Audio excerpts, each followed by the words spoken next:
Estamos no ar, sejam todas e todos bem-vindos a mais um Correio Cast, o podcast de debates e entrevistas do Correio da Cidadania.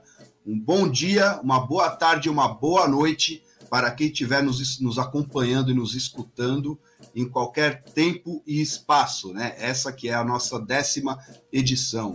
E, por favor, não esqueça de nos favoritar aqui na sua plataforma de escutas de podcasts para estar recebendo aí os nossos novos episódios. Também acesse www.correiocidadania.com.br, sem o da, só Correio Cidadania, e segue a gente nas redes sociais. Estamos no Instagram, no Facebook, no Twitter e no YouTube, e se inscreve nas nossas newsletters aí do WhatsApp e do Telegram para receber os nossos conteúdos do Correio em primeira mão.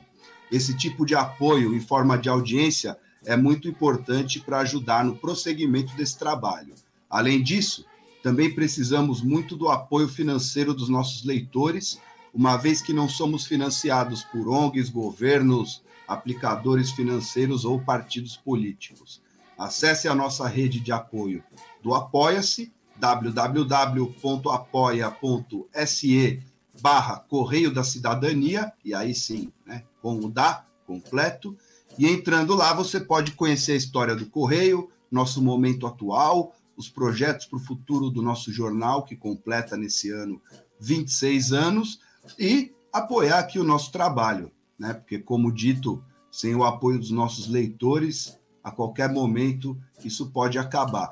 E se você quer nos apoiar, mas sem se comprometer a entrar numa rede de apoio mensal, pode mandar um Pix para a Sociedade para o Progresso da Comunicação Democrática, né, a nossa pessoa jurídica, e assim colaborar conosco, né? A chave Pix é o nosso CNPJ, né, 014-3552900109, ou acesse www.correiocidadania.com.br e pega lá o número e tal, né? A gente sabe que escutando assim um podcast é muito difícil de gravar, né? Mas, bom, vamos ao que interessa, né?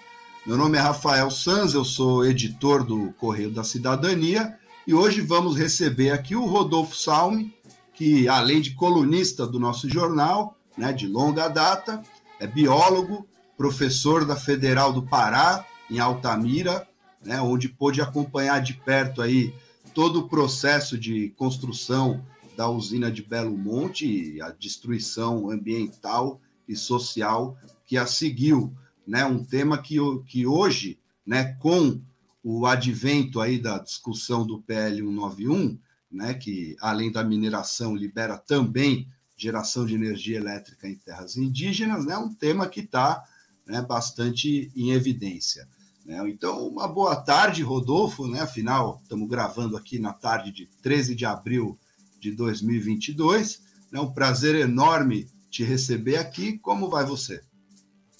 Boa tarde, o prazer é todo meu. Estou muito satisfeito de estar falando com o Correio da Cidadania depois de tantos anos escrevendo. Legal, vamos explorar essas novas mídias. Não, prazer enorme. Espero não ter errado a tua biografia aqui, a tua apresentação. Não, foi perfeita. Tá ótimo, excelente. Não, maravilha. Então vamos que vamos, né? Bom, estamos acompanhando aqui as notícias, né? E mais de 7 mil indígenas estão essa semana em Brasília, né, no acampamento Terra Livre, protestando justamente, né, contra o PL 191, que a gente, né, falou aqui na apresentação, que vai à votação próximo dia 18, contra a tese do marco temporal, né, cuja votação deve ser retomada no STF em junho. Então, Rodolfo, o que você comenta, né, dessa mobilização, né, qual a sua importância, né, e quais os efeitos aí, tanto do PL 191, como dessa tese do marco temporal, sobre as terras e vidas indígenas, né, caso aprovados? Pois é, Rafael, é muito grave tudo o que está acontecendo atualmente no meio ambiente de forma geral, mas especificamente ligado aos povos indígenas. Quando foi ficando claro que Bolsonaro ia ganhar as eleições de 2018, A minha grande preocupação era com os povos indígenas, porque ele tem um ódio ancestral e fundamental, acima de tudo, contra os índios. Talvez esse ódio se explique pela característica dos povos indígenas, que eles têm um nível de consciência política que é muito além daquele que se observa no povo brasileiro de modo geral. E esse acampamento Terra Livre já é uma tradição que vem acontecendo há vários anos. Eu tenho vários amigos índios que estão lá agora. Então, todo ano eles vão, e esse ano está mais forte porque a necessidade de oposição a esses projetos malignos é maior do que nunca. E o PL 191 é uma verdadeira desgraça, né? É o golpe final contra as terras indígenas. A história do Brasil é uma história de exploração, de invasão das terras indígenas. E sobrou um pouquinho, né? São fragmentos, são cacos, né? Que por acaso tem riqueza, quer dizer, não por acaso tem riqueza. Tem riqueza no solo, tem riqueza em forma de árvores, em forma de rios, justamente porque os índios não têm essa sanha devastadora que nós, não indígenas, temos. E o PL 191 é essa tentativa de acabar com esse finalzinho, com essa rapa do tacho, né? Ele abre praticamente as terras indígenas para tudo, para mineração, para hidrelétrica, para monocultura, não vai sobrar nada. E para entender a gravidade disso, porque alguém pode falar, não, mas e se eles fizerem agricultura em 10% de suas terras, as hidrelétricas não vão ocupar nem 5%, que as terras são muito extensas. É importante que quem tem esse tipo de crítica entenda que a preservação das terras indígenas depende da integridade, da integridade total do seu território. O território não pode ser cortado. Os índios conseguem preservar o território não porque eles têm controle sobre o que alguém possa eventualmente fazer lá dentro. Eles têm um sistema de vigilância de fronteiras, né?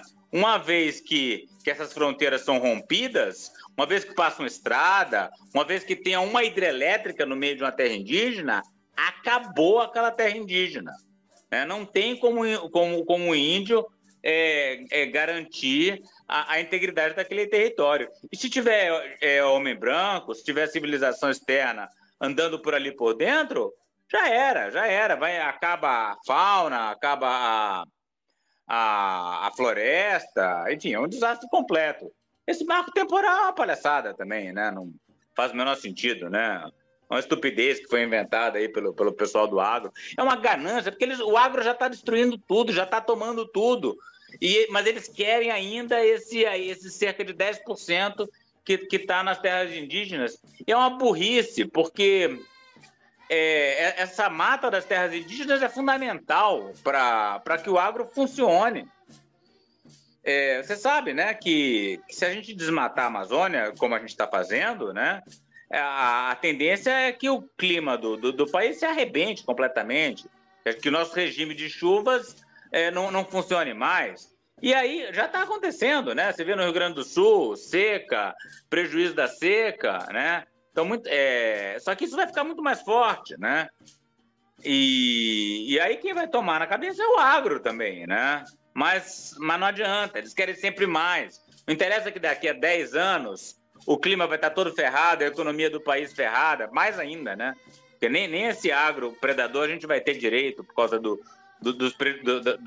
deterioração climática. Não interessa, o importante é você enriquecer agora, né?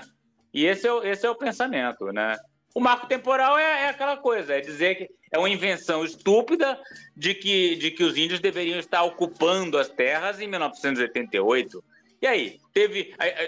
Tinha acabado de terminar 20 anos de ditadura, em que os índios foram dizimados, foram expulsos de uma série de locais ocupados por eles, né, ao longo da década de 70, início dos anos 80.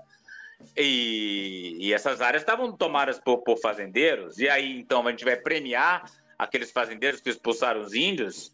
Não tem o menor cabimento, né? É a interpretação maluca da lei. Muito bem colocado nessa questão da ditadura militar, né? Porque justamente os militares pegam, por exemplo, a histórica questão do Pirará, né? Quando houve um plebiscito ali na Guiana Inglesa, né? Numa região ali fronteiriça, justamente de autonomia indígena, enfim, para usar isso como um argumento para não demarcar terra, para expulsar os povos, né? Isso, tem uma paranoia, né?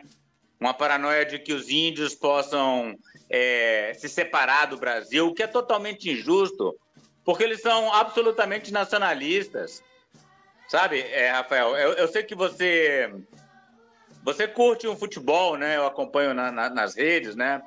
E você deve ter os seus campeonatos lá.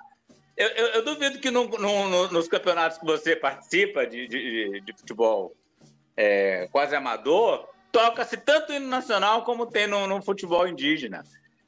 Antes de cada jogo, eles botam ali o hino, eles cantam, eles aplaudem, eles participam, eles têm uma loucura pela coisa brasileira. Eles são brasileiros, não existe a menor possibilidade de imaginar que os índios vão virar uma nação independente dentro do Brasil. Só que eles querem ser respeitados dentro do Brasil. Né? Eles querem ter o mesmo direito dos outros brasileiros. Né? Eles são tão brasileiros quanto nós, ou mais ainda, né? Porque já tem uma história ancestral aí de 10 mil anos de história, pelo menos, né? Agora tem umas evidências, tem gente que acha que vai a 50 mil anos, né? Mas eu falo 10 mil anos que é o consenso, né? De Brasil. Então é loucura. Aí tem a paranoia das ONGs estrangeiras. Eu conheço o trabalho das ONGs estrangeiras. Às vezes é difícil, às vezes é conflituoso, mas eu nunca vi ONG querer roubar riqueza de terra indígena. Não, a preocupação é defender uma fronteira, apoiar uma atividade econômica, registrar um pouco da cultura e fazer um filme, trazer uma questão de saúde. Eu nunca vi, olha que eu já andei em um bocado de terra indígena e já encontrei muito estrangeiro em terra indígena, né? Não existe, é um delírio achar que existe um movimento de usurpação das terras indígenas. Agora, se você quiser saber de estrangeiro que está querendo levar a riqueza da Amazônia, aí a gente tem muita história. A gente tem a Belo San, canadense, aqui no Rio Xingu, que quer levar 50 toneladas de ouro, né? A própria madeira está saindo aí pelo Porto de Belém, né? Tá para quem quiser ver. É assim que os estrangeiros, que o capital internacional tá roubando a Amazônia. Não é apoiando ONG em terra indígena.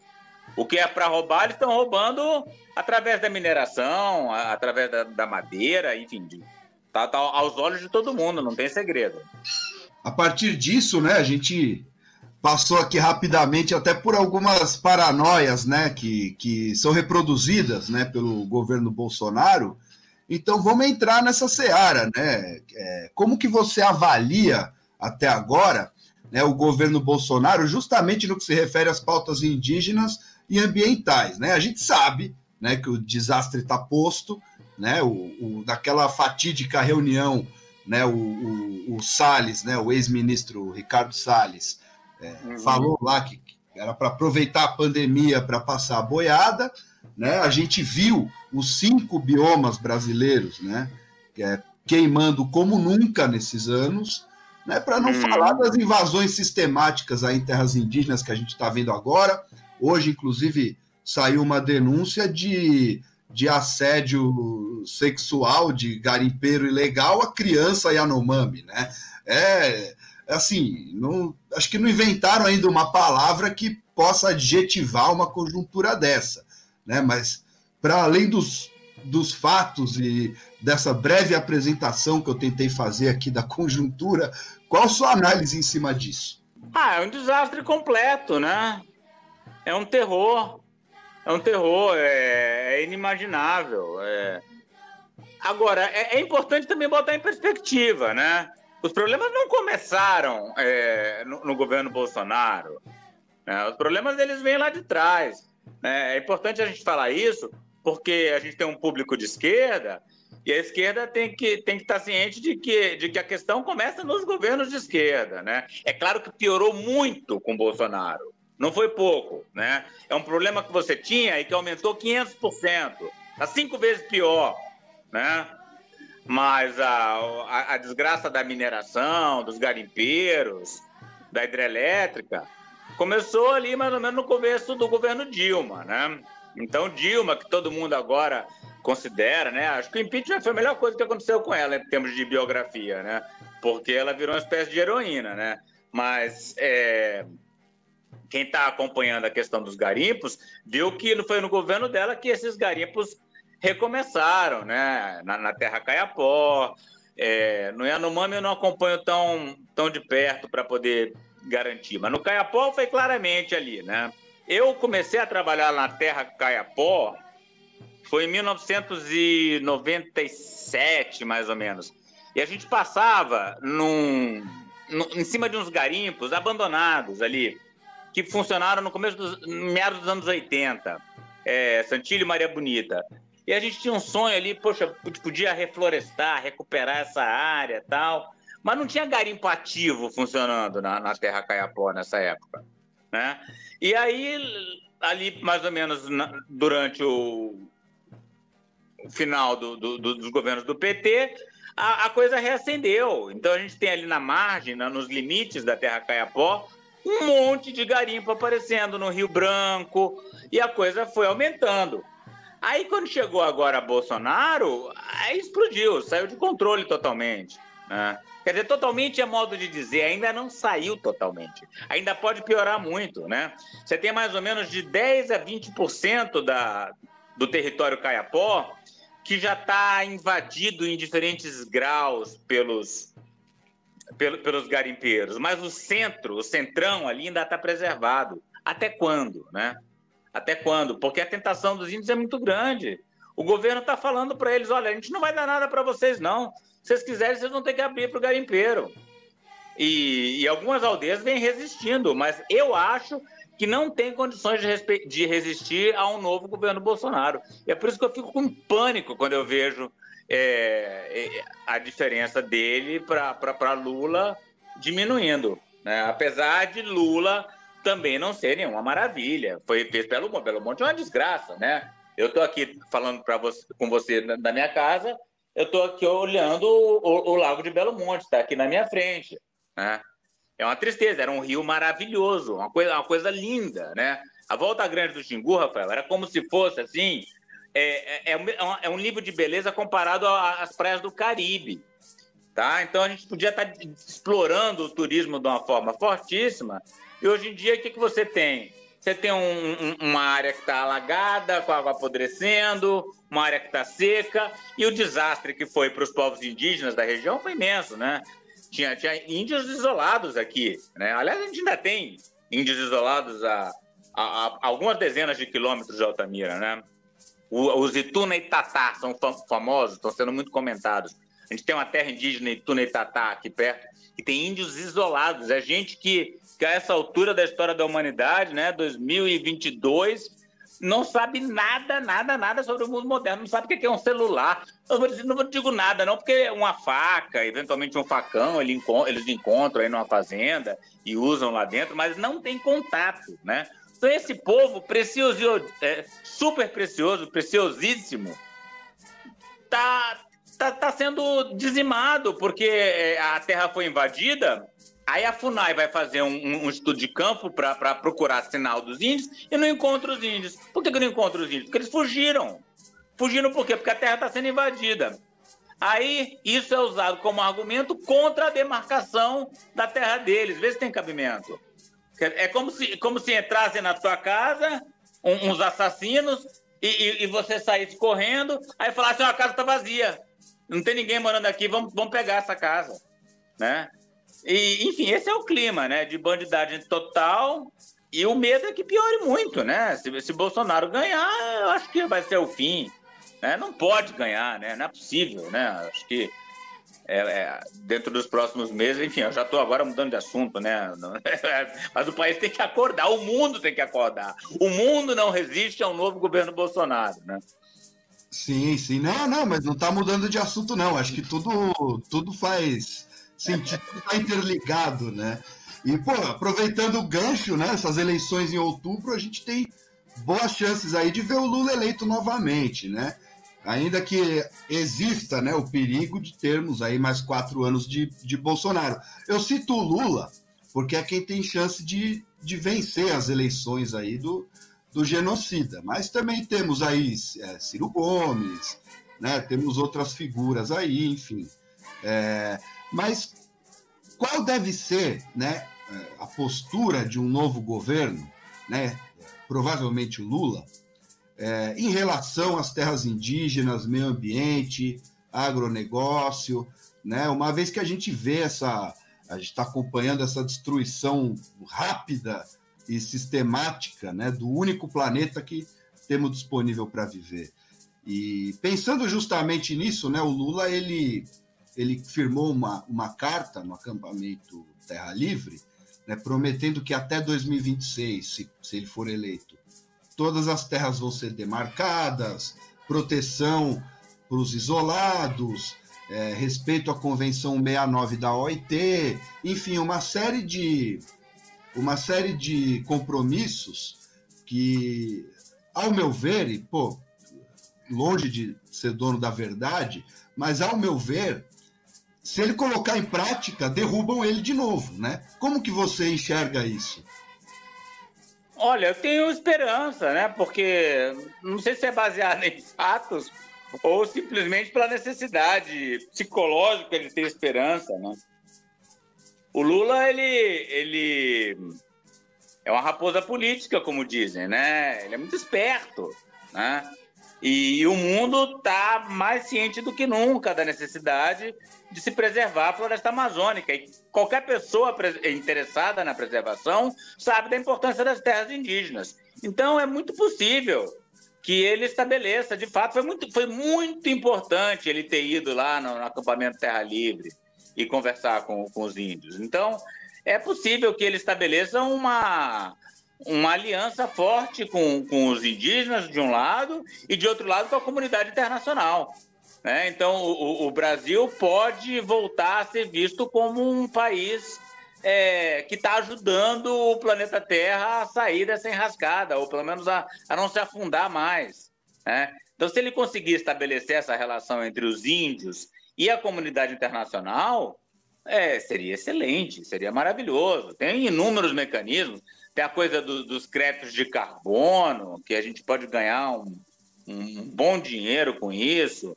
E até o próprio agronegócio, que se ele não for visto como um gerador de devastação, ele pode, enfim, se valorizar, né, o produto do agro. Apesar de que eu não acredito muito, não, porque o nível de bandidagem dessa turma é fortíssimo. É o que você falou, né? Se Lula chegar aqui e for parar o desmatamento, a Amazônia vai se virar, porque isso aqui já é um campo de guerra.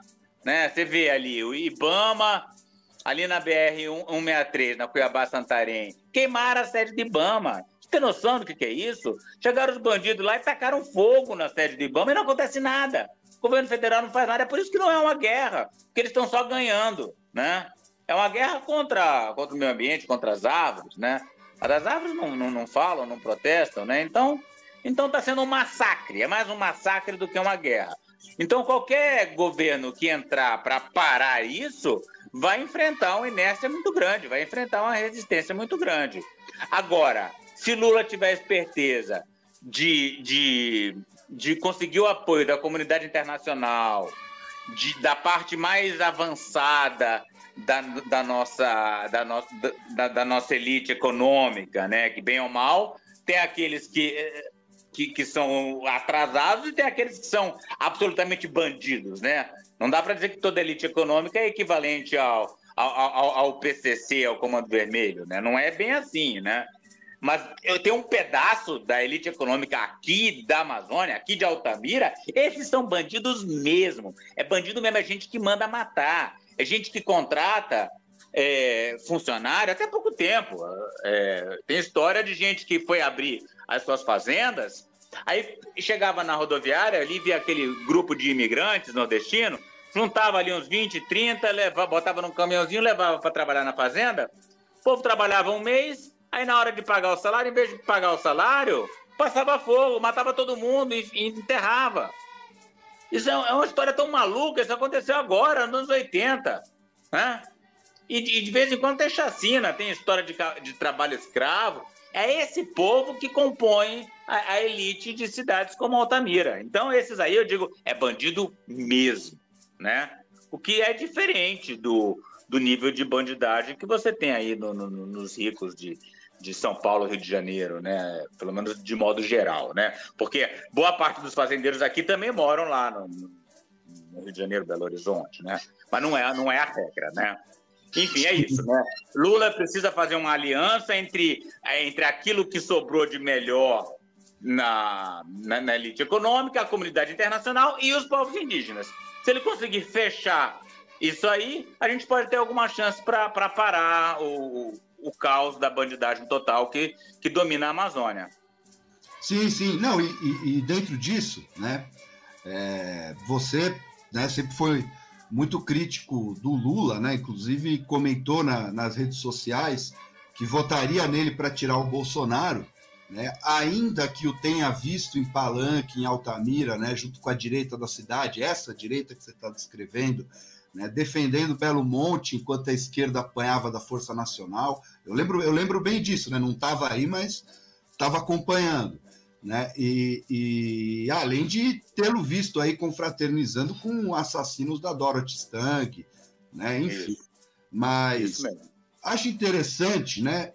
Antes da gente falar, né, de Belo Monte, você contar para a gente um pouco mais, né? Tanto a respeito desses fatos que você colocou, né? Quanto em relação a essa postura de, apesar disso, né? Você dá o seu voto para ele, para tirar o Bolsonaro. Pois é, Rafael. O que acontece eu converso com algumas pessoas que falam, que me fazem uma crítica por achar que eu estou me precipitando em já declarar voto a Lula a essa altura do campeonato. Afinal, existem outras possibilidades, né? Quer dizer, não com chance real, mas tem gente disputando, né? Por partidos menores, né? Então, talvez fosse o momento de discutir propostas, de manter o sangue frio. E no segundo turno, não. Aí a gente vai com Lula, com tudo, né?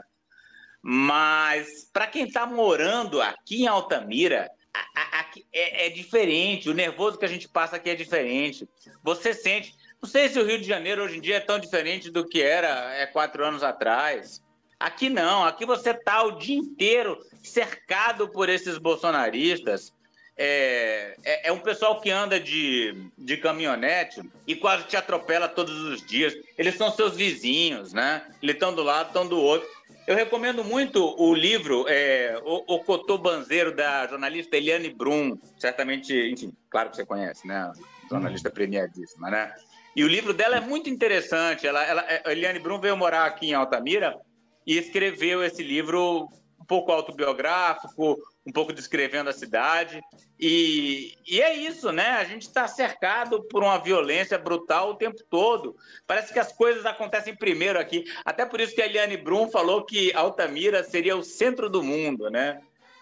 Porque isso aqui é o contrário do centro. Isso aqui é o extremo periférico, na visão convencional. Na visão dela, é o centro, porque as coisas mais fundamentais, globais, estariam acontecendo aqui do lado, né? São os índios se organizando, são os ribeirinhos e o caos e esses fazendeiros. Então, são conflitos profundos que a gente observa aqui no dia a dia. 2 anos atrás teve um encontro na universidade com cientistas do clima, com ativistas, e aí veio a turma do agro e foram insistir para cantar um hino nacional na forma deles, do jeito que eles queriam. Eles roubam também os nossos símbolos, né? Porque eles cantam o hino nacional, mas depois eles destroem a nossa mata, que vai acabar com a nossa economia, né? Aí, rapidamente, já virou uma porradaria, uma confusão. São coisas que não estão no dia a dia de quem vive nos grandes centros e aqui a gente vive isso totalmente, né? Então eu não tenho sangue frio para esperar e esperar segundo turno. Agora, Ciro Gomes não tem a menor possibilidade. Ele já declarou apoio ao agro incondicional. Ele fez piada com o negócio de com quem faz a oposição de Belo Monte.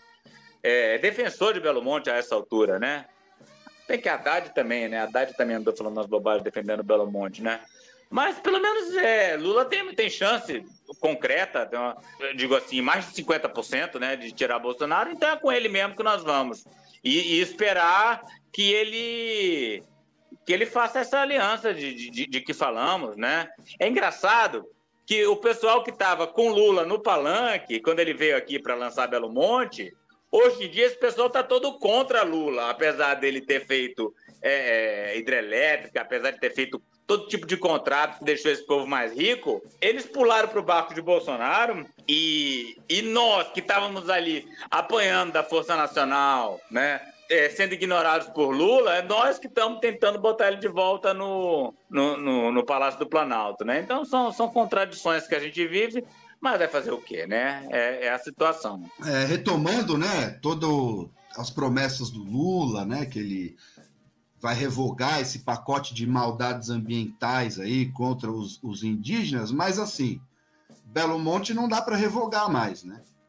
Então, acho que é interessante a gente entrar um pouco, né, na história de Belo Monte aqui, né, e ver como que se deu, né, o processo de construção da usina, né, suas consequências, né? Mas primeiro, né, o processo de construção dela, como que se deu isso, né? Tanto em termos, né, ambientais, sociais. É um plano antigo, né? Essa aqui é a grande contradição. É um plano dos governos militares, né? Daquela época ali de abertura da Transamazônica, né? Dos anos 70. Né? Ali é que foi mapeado, né, a posição dos rios da bacia amazônica, e se percebeu que na volta do Xingu, na volta grande do Xingu, você tinha um declive muito pronunciado numa distância muito curta, né?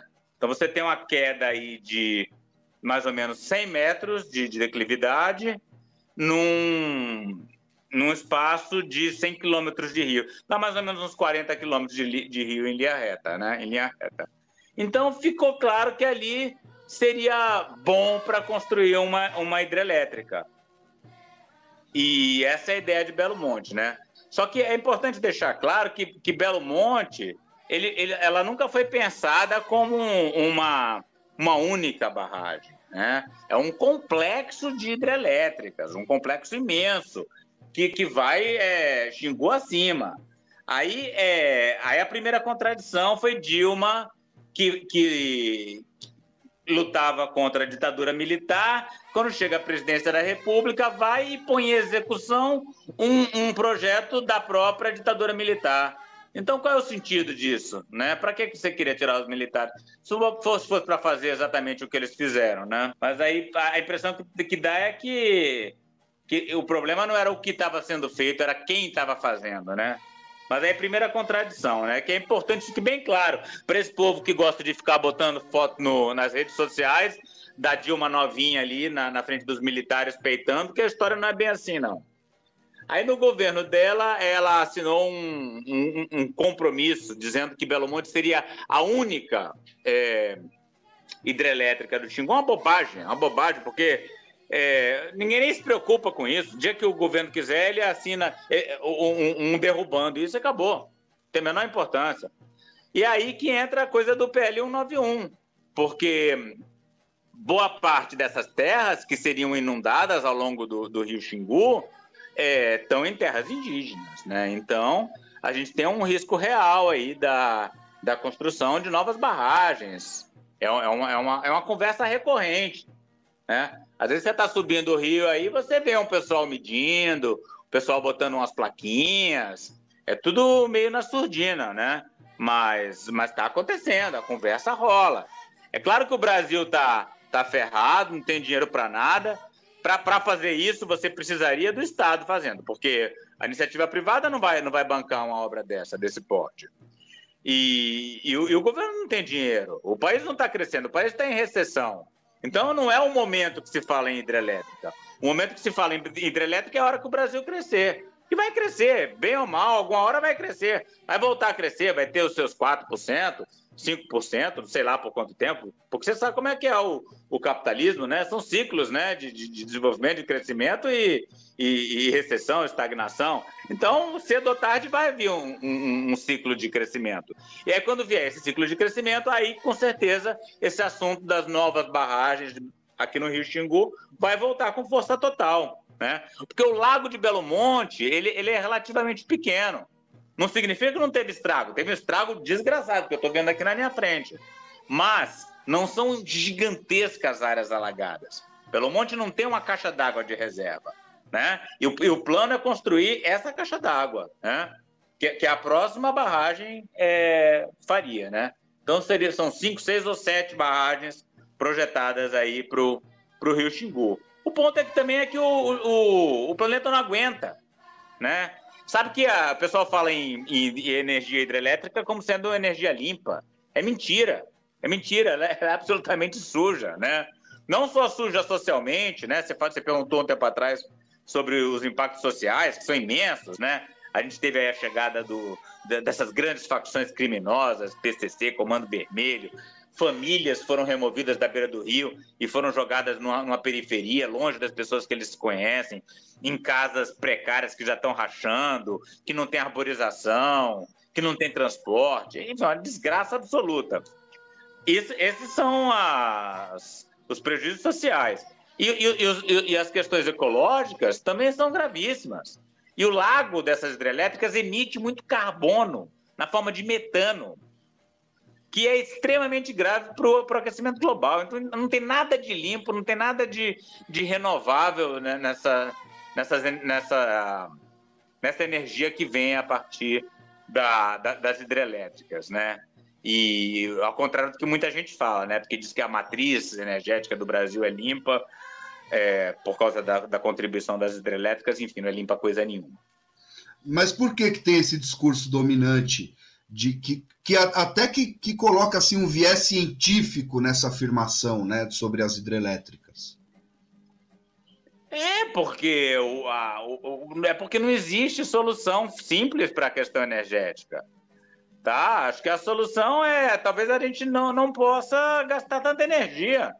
Talvez a gente tenha que ter um estilo de vida diferente, com menos ar-condicionado, com menos televisão, com menos celular, em vez de carro e de bicicleta, né? Enfim, a sociedade, de forma geral, rejeita isso, né? Então fica fugindo para alternativas, quem sabe, se a gente for pelo carro elétrico, né?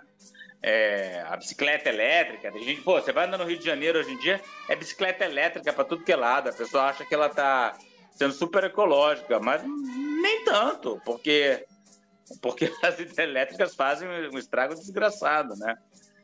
E é isso. Então é uma mentira que, se você se aprofundar cientificamente, você vê que não se sustenta, porque a gente tem importantes pesquisadores, importantes cientistas. A gente tem o Philip Fernside, né, que ganhou um prêmio Nobel recentemente, trabalha no INPA, né, um pesquisador maravilhoso que a gente tem aqui na Amazônia. Ele vive falando sobre como as hidrelétricas aqui na Amazônia, emitem gás carbônico uma taxa imensa. Outra coisa, você falou, Belo Monte não tem volta, não pode ser revogado.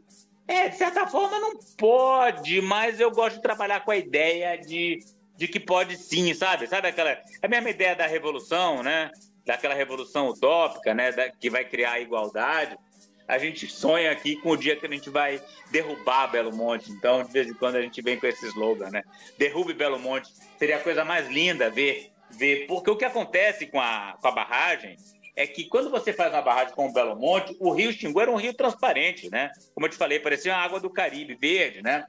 E aí, como a água perde a energia, vai juntando lama. Então, você fala, um lago pode ser legal, tem tanto lago que é bonito, quem não gostaria de morar do lado de um lago, né?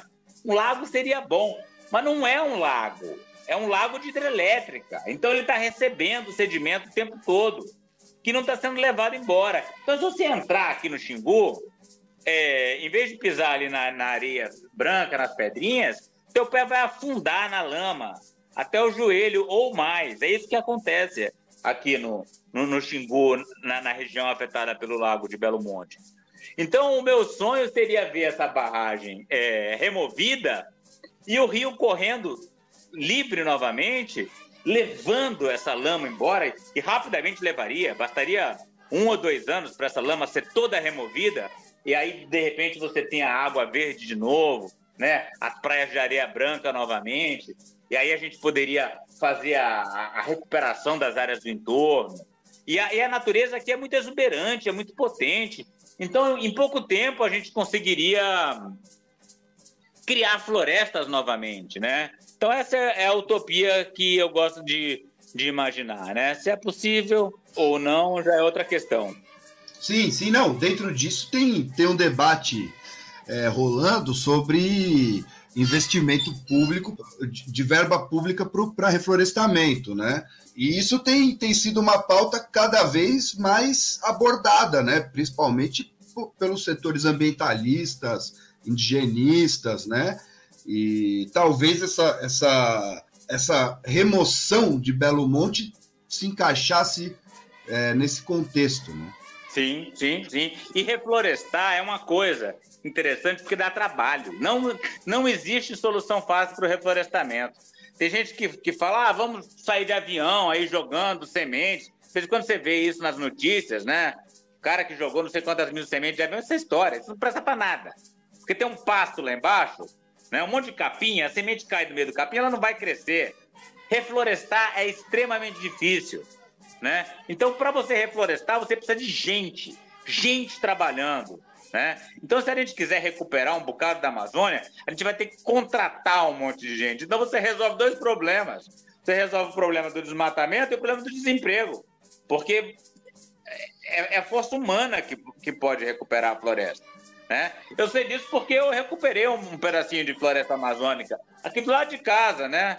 A pena que a gente só tem som, não tem imagem, senão eu vou mostrar para vocês algumas árvores aí já com 60, 70 centímetros de diâmetro, que eu, quando mudei para cá, tinha um terreno aqui do lado que não tinha um dono bem claro, era só capinha. Eu falei, quer saber? Eu vou plantar. E 10 anos depois a gente tem uma florestinha aqui. É claro que não se compara com aquela floresta maravilhosa que nunca foi derrubada, né? Que tem árvores de 600, 700 anos. Mas é uma floresta que cumpre boa parte das funções ecológicas, né? Que fornece boa parte dos serviços ambientais que as florestas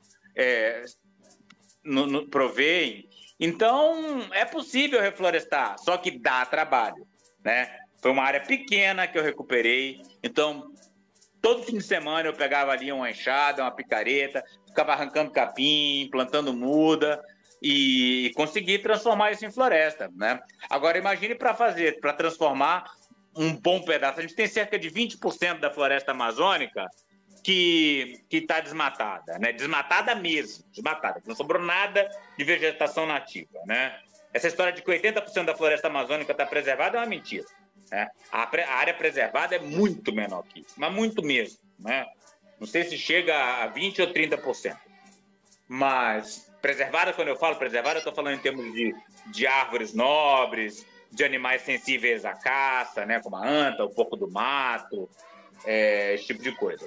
Se você quiser pegar esses 20% que estão desmatados e recuperar pelo menos uns 10%, né? Levar a área florestada para 90%, o que ainda sobraria muito espaço para a gente plantar comida, para criar animais, enfim, é uma área gigantesca esse 10% que sobraria. A gente vai precisar empregar um monte de gente, né? Então são 2 benefícios, como eu disse, né? O benefício de ter a floresta recuperada, de melhorar o problema climático no resto da América do Sul e ainda empregar um monte de gente nesse trabalho. Sim, mas assim, quais seriam os desafios para se chegar a isso, né? Pensando justamente nessa elite que você descreveu, pensando, por exemplo, no que assim, não tem outra palavra para dizer, mas na palhaçada que a gente viu na COP26, né? Enfim. Não, o primeiro desafio é parar com esse governo. Porque se tiver mais 4 anos, não vai ter mais nada. Não vai ter índio, não vai ter mais reserva. Não, então tem que derrotar Bolsonaro, é o primeiro desafio. Agora a elite aqui está com tudo. Eles estão com o Bolsonaro até, né? Você vai aí na rua, você vê adesivo de Bolsonaro para tudo que é lado, outdoor de Bolsonaro. Não é à toa que ele está diminuindo a diferença para Lula. Ele está fazendo campanha sozinho. Não tem um adesivo de Lula. Deve ter gente aqui que nem sabe direito que Lula é candidato, porque não tem. Não tem um adesivo, não tem outdoor, não tem nada, enquanto o Bolsonaro está fazendo tudo sozinho. É a campanha sozinho, ele está competindo sozinho, né? Como você já falou, ele não parou de fazer campanha nos últimos 4 anos, né? Mas agora a coisa se intensificou. Então esse é o desafio, a gente tem que parar esse governo, né? E eu acho que, de certa forma, a comunidade internacional poderia ajudar a essa altura, né? Poderiam deixar claro que chega de palhaçada, né? Não estão fazendo com a Rússia, né? Não estão botando sanções econômicas fortíssimas para a Rússia? Pois o que o Bolsonaro está fazendo aqui na Amazônia é muito mais grave que qualquer coisa que o Putin possa estar fazendo lá na Ucrânia. Então é a mesma coisa que tem que acontecer aqui, né? Sanções econômicas para o povo perceber que ou eles tiram o Bolsonaro ou eles estão ferrados, vão se quebrar. Sim, não, e justamente, né? Porque como você citou, acontece uma guerra na Amazônia, né? A gente acompanhou, por exemplo, a construção das usinas nas terras Munduruku, a gente acompanhou Belo Monte, que durante a construção da usina a população da cidade dobrou, né? E chegaram facções do crime organizado, prostituição infantil assim brutal, né? Então realmente é uma conjuntura bastante complicada e se não parar esse governo agora e não sentar na mesa e refazer as coisas, realmente fica, me parece, né? Eu não sou um especialista nisso, mas me parece que a gente chega num ponto de não retorno mesmo. Exatamente, é o ponto de não retorno. Esse que a gente está próximo, né?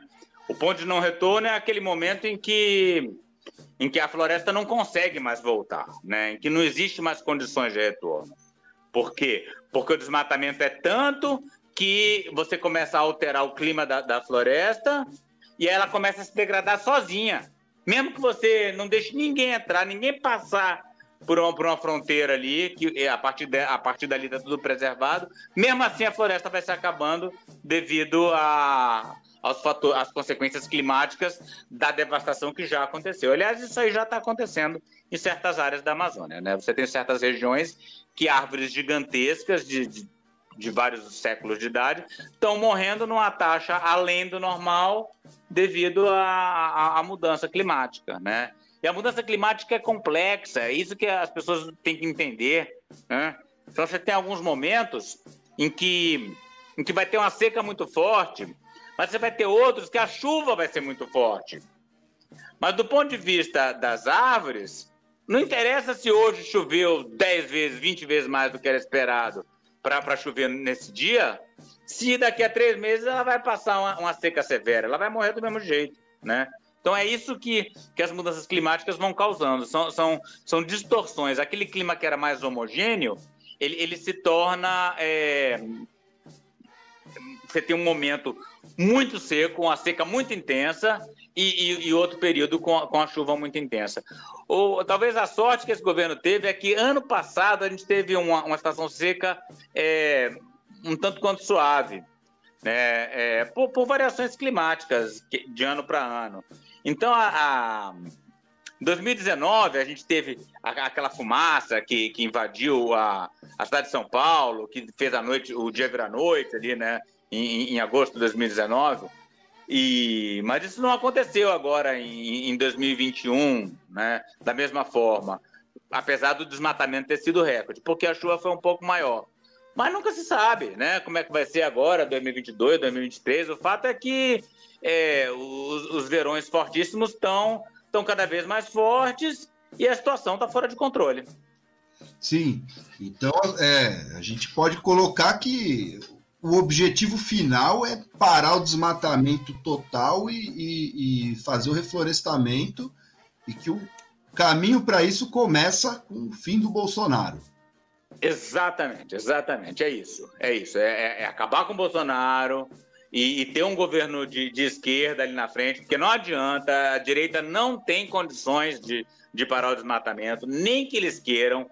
Os próprios mecanismos ideológicos não são capazes, né? O pensamento neoliberal, ele é incapaz de frear o desmatamento, e é por isso que não tenho esperança em Marina Silva, esse tipo de pensamento, né? Que é ligado à natura, à boticária, não sei o quê, achando que marcas que têm um comportamento, um marketing verde, esse tipo de coisa vai se espalhar e vai preservar a Amazônia. Não é por aí. A direita não tem condições de parar o desmatamento. É necessário o pensamento de esquerda, né? É pensar a floresta como um bem comum, né? Socializado, não só até pelo povo brasileiro, mas é um bem da humanidade, de todos nós. É por isso que a gente é tão apegado aos mecanismos internacionais, né? Acordo de Paris, a ONU, esse tipo de coisa que a direita odeia. A direita quer que seja cada um por si, né? Então a gente precisa mudar essa visão. É claro que dentro desse contexto geral que deve ser dominado pelo pensamento de esquerda, você pode ter ali dentro um empreendedor, um empresário, alguém que está tentando enriquecer e enriquecendo eventualmente pode até fazer um bem, não é? Não acho que toda propriedade privada tem que ser abolida imediatamente e é por aí que a gente vai resolver. Mas o contexto geral tem que estar nesse contexto, nessa ideia de socialização dos bens, né? Do grande bem, da grande riqueza, que é a floresta amazônica. Então, a gente precisa de um governo de esquerda imediatamente para evitar que a floresta amazônica ultrapasse esse ponto de não retorno nos próximos poucos anos. Certo. Bom, Rodolfo, acho que é isso. Quero te agradecer bastante aí pela conversa, né? Pô, prazer enorme falar com você. E agora a gente tem que caminhar aqui para o final, senão também, né? Vamos... Se deixar, a gente fica conversando aqui a tarde inteira, né? Mas além de te agradecer, gostaria de pedir que você fizesse alguma consideração final, alguma coisa importante, central, que a gente não tocou por aqui nessa conversa, que ficou faltando, ou, de repente, alguma coisa que precise ser reiterada. Bom, aí fica a teu critério. Eu acho que é fundamental que a gente pense na questão climática, na questão global, na questão política, mas também talvez o que ficou faltando é a coisa poética, a coisa estética, que devem permear toda a linguagem desse discurso, né, da preservação. Então, você tem uma planta dentro de casa, um jardim na sua frente, uma praça na sua rua. E então esse processo de luta pelo meio ambiente, de luta pela Amazônia, ele pode começar de manhã cedo, quando você está andando na praça e tem umas plantinhas ali que você cuida ali do lado da sua casa. Eu acho que esse é um aspecto importante, sim, né? Quem não tem uma praça tem pelo menos uma samambaia na sala que torna a sua vida mais verde e que serve de inspiração para ações mais amplas, né? Então é isso, é atentar para o verde do dia a dia nas várias escalas espaciais, né? Desde a sua casa, passando pela sua rua, pela sua cidade, até a escala nacional e a escala global. Tudo ligado pelo mesmo amor, pela beleza da vida, enfim. São essas coisas aí que a gente tem que estar atento. E para isso a gente tem aí os músicos, os poetas, né? Você vê, não é à toa que foi Caetano Veloso que foi fazer um protesto maravilhoso ali, junto com os povos indígenas, né? pela preservação, pelo meio ambiente. Então é isso, né? Então os artistas são fundamentais aí nessa luta também. Certo. Bom, é isso aí.